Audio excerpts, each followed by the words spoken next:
yung leksyonaryong pangatlo dito sa 1 Peter.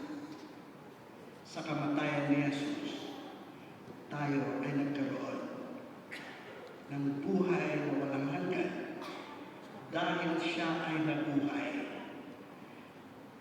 at tinalo ang kamatayan. The Spirit of Christ that resurrected from the dead after dying is the Spirit that enables us to continue living and doing the mission that is entrusted to us. Kaya nga sa pagkakataon ito, I have only 2 things to tell the church. Sana bigyan natin ng atensyon ang pagkaturo at pagpapalago ng ating seminaryo at pagtuturo sa ating mga pastor. Ipagpauman ninyo na kung sasabihin ko yung sinasabi ko sa mga sinisita natin na estudyante natin.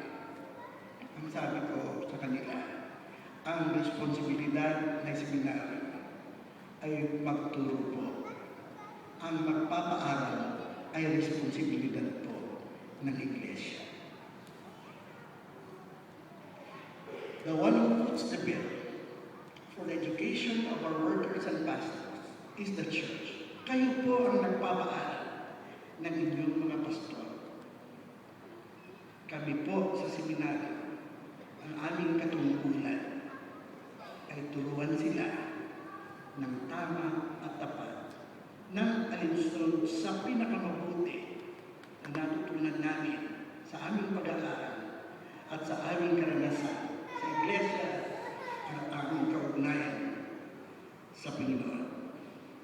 Therefore, I pray na kayo, pagkatapos ng narinig ang story ng Wesley Divinity School ngayong araw na ito, Sunday na ito, na inilaan, para makilala niyo ang katotohanan ng ating istorya ng Wesley Divinity School, ay sana makita niyo yung pangangailangan at ang iyong katungkulan upang ipagpatuloy ng ating mga pastor ay mapalago sa palalim